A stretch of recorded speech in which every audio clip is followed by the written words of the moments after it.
মুসলিম উম্মার জন্য গভীর ভাব গম্ভীরতা ও আধ্যাত্মিক তাৎপর্যে ভরা একটি অনন্য মুহূর্তে পবিত্র কাবা ঘরের গিলাফ পরিবর্তন করা হয়েছে। বুধবার 25 জুন হিজরি 1447 সালের প্রথম প্রহরে ইশার নামাজ শেষে পবিত্র মসজিদুল হারামে এই পবিত্র দায়িত্ব পালিত হয়।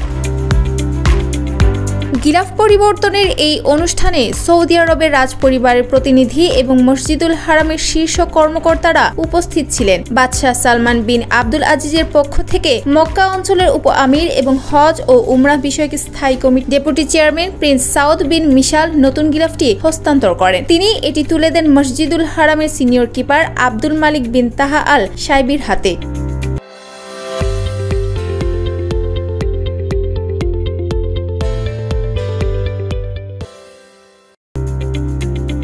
গিলাফ বা কিসওয়ার প্রতিস্থাপন ইসলামের ইতিহাসে সুপ্রাচীন এক রীতি। ইসলামের প্রাথমিক যুগ থেকে প্রায় ১৫০০ বছর ধরে কাবা ঘরের গিলাফ জিলহজ মাসের ৯ তারিখ আরাফাত দিবসে পরিবর্তন করা হতো। তবে ২০২২ সাল থেকে সৌদি সরকার এই সময়সূচিতে পরিবর্তন আনে। বর্তমানে হিজরি নববর্ষকে স্মরণীয় করে রাখতে মহরম মাসের প্রথম রাতে গিলাফ পরিবর্তনের সিদ্ধান্ত কার্যকর করা হয়। নতুন গিলাফটি প্রস্তুত করা হয় King Abdul Aziz complex for holy Kaaba কিসওয়াতে। এতে ব্যবহৃত হয় প্রাকৃতিক কালো রঙের উন্নত মানের সিল্ক কাপড়, যার উপর স্বর্ণ ও রূপার সুতা দিয়ে সুনিপুণভাবে তৈরি করা হয় ইসলামী কারুকাজ ও ক্যালিগ্রাফি। গিলাফটির উচ্চতা 14 মিটার। এর উপরের 1/3 একটি বিশেষ বেল্ট থাকে, যার প্রস্থ 95 সেন্টিমিটার এবং দৈর্ঘ্য 47 মিটার।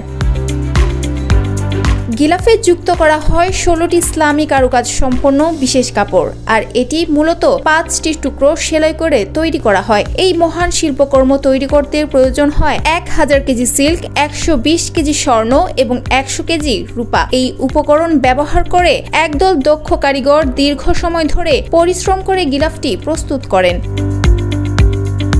পবিত্র কাবার কিসওয়া কেবল একটি কাপড় নয়, এটি মুসলিম ঐক্য, শ্রদ্ধা এবং তাওহীদের প্রতীক। প্রতি বছর এই গিলাফ পরিবর্তন বিশ্ব মুসলিমের মধ্যে এক অভিন্ন আবেগ ও ভক্তির সঞ্চার ঘটায়। এই পবিত্র রীতি স্মরণ করিয়ে দেয় ইসলাম কেবল একটি ধর্ম নয়, বরং এক গৌরবময় ঐতিহ্য, যার প্রতিটি অনুষঙ্গ মানবতার শান্তি, সৌন্দর্য এবং ঐক্যের প্রতিচ্ছবি।